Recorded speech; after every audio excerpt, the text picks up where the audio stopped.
Hi, and welcome to Complex PTSD Warrior. This is our first podcast, and we are so glad that you found us. I'm Travis, husband of Kristen, the founder of Complex PTSD Warrior. The way I'm going to do this podcast is I have gathered, a bunch of questions from social media that our followers have posted and that we've responded to over time. Focus today is on triggers. We'll get started with the questions. What was it like for me in the early days before you knew about triggers? So this is from me as the partner, obviously, responding to this and how I didn't know anything about triggers. I didn't understand them. When my wife got triggered before her diagnosis, I was overwhelmed, confused, mad sometimes, agitated, angry, sad. I didn't understand what was happening to my wife and why she broke down under the craziest circumstances. And again, I say crazy because back then to me, it was because I didn't understand any of it. I'll give you a perfect example. And this was before her diagnosis, we were heading to Canada on a driving trip with the kids. And we had turned right before going on to the road to cross the border. And we were at a stop sign for a second before turning onto it. And my wife just started shaking and breaking down. And so I looked at her, I'm like, what's going on? What's happening? It made me super uncomfortable. I was overwhelmed by her emotions in that moment.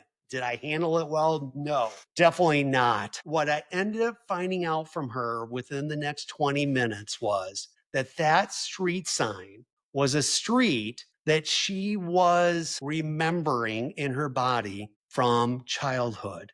It was a street of one of her traumatic events that had happened during her childhood that caused her these strong emotions in her body that just overwhelmed us. It overwhelmed us as a family. Our three boys, you thought I was confused? Oh my gosh, they were more confused than me. Just didn't get it. Why is my mom reacting like this? It's a street sign with a name on it. Okay, I heard that it had something to do with something bad that happened in childhood, but it's so hard for them, obviously, to comprehend that. I'll move on to the next question. How did you react when Kristen would get overwhelmed or shut down? Similar answers to the last one. I would try to get her to be positive, thinking that, hey, we just think positive thoughts, everything will be okay. All those things that you're triggered about or worried about, don't worry, it's fine. You're going to get over it. That was hard. Sometimes what did I do? I shut down. I couldn't be there for her many, many times. It was hard. It was hard for me not knowing what to do and how to help her and not really understanding any of it and being very confused by it. So yeah, it was really, really hard, to be honest with you, for a long, long time before her diagnosis, because we had no idea what was causing all of these reactions again to these triggers that she was having. Next question. Did you ever feel like her reactions were about you? Of course. At the beginning, I thought everything was about me. And when she would be triggered and she would go into a shutdown or sobbing, I literally thought I was at fault. I did something, said something wrong. I looked at her wrong. I didn't say the right things. I didn't give her a hug like I should have. I just felt it all revolved around me. And so it made me feel like garbage, as a husband, as a partner, and your wife is having a reaction like that and you have no idea and all you think about is yourself. I didn't realize at the time, because I wasn't self-aware enough, that I was causing a lot of her triggers. I was triggering her because of my tone, because of the volume of my voice, because of not reacting the way she needed me to react in those moments. I scared her more, without a doubt. For years with my reactions and my shutdowns, I scared her. I can't even imagine all this stuff is going on in her body for years and years since she was a childhood. and your own husband that you love and adore is not there for you, not comforting. She couldn't trust that I could be safe for her to actually try to put in words what was going on in her body, because she had such a hard time back then explaining and verbalizing what is going on with me. Why am I breaking down? Because I heard this, but that's really not a big deal in the moment. So why am I having this trigger reaction? It was so confusing for all of us, obviously, including Kristen. Next question. What did you notice were the signs that something deeper was happening? It was the warning signs of the things like the sign that I brought up earlier from her childhood, one of her traumas that triggered her. It would be a song on the radio, and she would immediately start freaking out and just say, turn the channel, turn the channel. And my gosh, in the moment, you're just like, why am I turning the channel? What do you mean turn the channel? Like, I just want to keep it here. I love this song. And that's how I'd react to her in those cases. It was horrible, but I didn't know better. I just thought, you just don't like this song? Well, no, I like this song. This is all about me. Screw you. I'm keeping the song on because I'm driving the car. I see some of these things from my past and I go, oh my gosh, I've come a long way to get to where I'm at now. So that's where it began. Was there a moment where it finally clicked that it wasn't about you? Oh gosh, I've been telling all these things about how selfish I was and unaware of my wife's safety that she needed. When was that moment though that it actually clicked that it wasn't about me? I can't actually remember a moment right now. What I can tell you is that it took me many years of therapy and working closely with a men's coach to help me understand that my job as a husband, as a partner, is to take care of and provide a safe environment for my spouse, Kristen. I wasn't raised that way. I was never taught that. I didn't have a clue how to do any of that. So I'd say with all of their help in doing a lot of work on my own, a lot of research, a lot of online classes, to help me understand that it wasn't all about me as the partner, that it is about the survivor. It is about my wife, Kristen, who dealt with unspeakable trauma over the course of her life. The next question is, how did you learn what a trigger actually is? I'll go back to my response on the last question. It's been a lot of work talking through these things that I've learned over time from all these people and sources, and really working hard at it with my wife and understanding that everything that she responded to over the years pretty much had a foundation or a beginning that goes back, could go all the way back to childhood, could go back to early adulthood, where some of these traumas happened to her. When we started to talk about that and really get into, hey, this is what I'm feeling right now. You said this. I feel this. This is Chris, my partner, talking. I feel this inside. And we would talk through literally, and I would say something like this to her. So you're feeling anger. Do you know, is it because of what I just said, or do you feel like it's something more than that? This would just open it up to Kristen to start thinking and feeling kind of with her body. What's going on here? What is happening? What is this that I'm feeling? Is it really have to do with what you just said to me? Is that really causing me to be triggered the way I am right now? Or is it something deeper that goes back to the past and these feelings and emotions and thoughts that are being stored in her body all these years?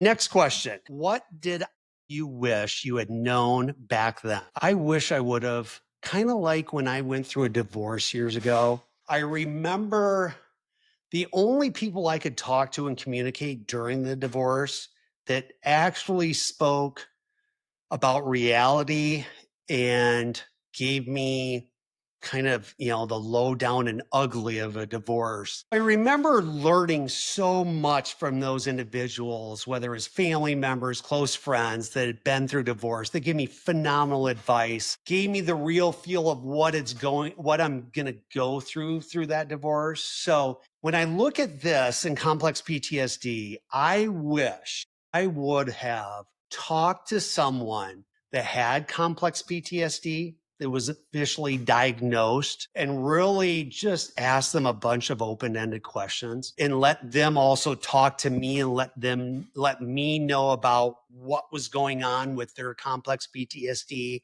triggers, how it made them feel, all of those things. I would also for sure talk to the partner.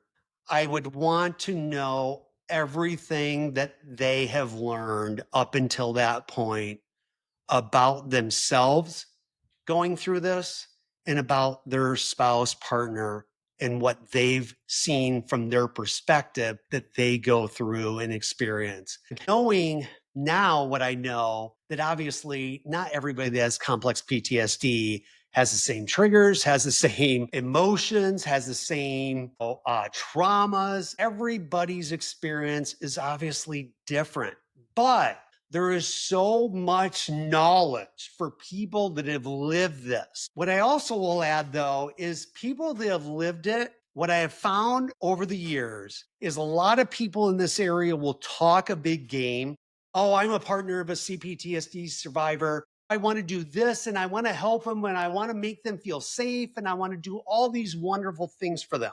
But when I talk to them 6 months later and ask them, how are you doing? What have you done specifically to work on your relationship with your partner when it comes to complex PTSD and everything that comes with it? And they usually tell me flat out, I haven't brought it up. I forgot to. You know what? I am scared to bring it up. And so I haven't brought it up.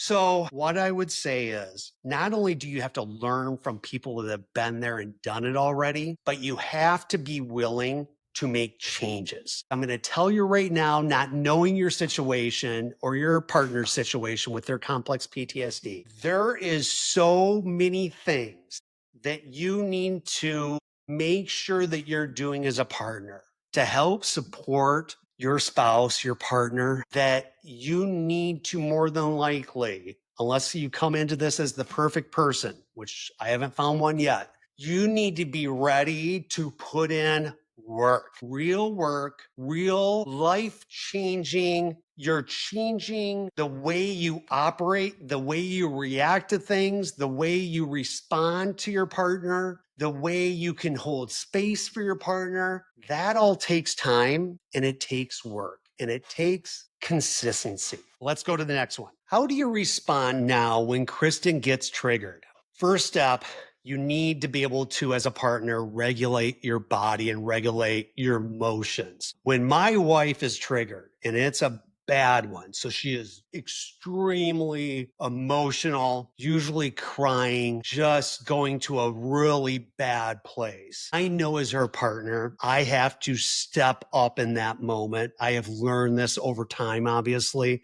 It has taken a lot of work and a lot of mistakes to get to this point where I'm at now. And so after that pause, I take 2 to 3 deep breaths. I have to regulate my body, calm it down so I can be safe for her in that moment when she's highly emotional, charged up, feeling more than likely like garbage about herself, because that's usually what happens when she goes into a full-on trigger that's reminding her of a traumatic event that, say, happened in childhood and how awful she felt during that moment of that trauma. That stays with them. It does. It stays in their body if they have not done the work over time to work on getting that out of their bodies. After the pauses, I try to remember, I should say, take your time. I'll say things like, I'm here. I love you. It's okay. This is normal. Let it out. Tell me if you want to talk to me. Tell me if you don't want to talk right now, that's okay. I asked her then, do you need a hug? No? Okay. Do you want one later? Probably. Okay, I'll give you one later. Don't worry, I'll give you a hug later. I love you so much, sweetheart. It's okay. So I remind her everything that she's going through is normal. It's not scaring me. I'm here for you. I love you. I respect you. I understand what's going on with this trigger, and I'm here to be there for you and support you in the way that you want the support to be. Do I get it wrong sometimes? Oh my, yes. Pretty much every other day or every third day, I blow it. Okay. So she has a trigger and I absolutely blow it. I think it's about me. I get defensive. I say, "Oh, are you kidding me? Oh, and I'll do things like that. Oh my gosh, that is the worst thing you could do for your partner that suffers from complex post traumatic stress disorder. Yeah. So, not a good thing to do.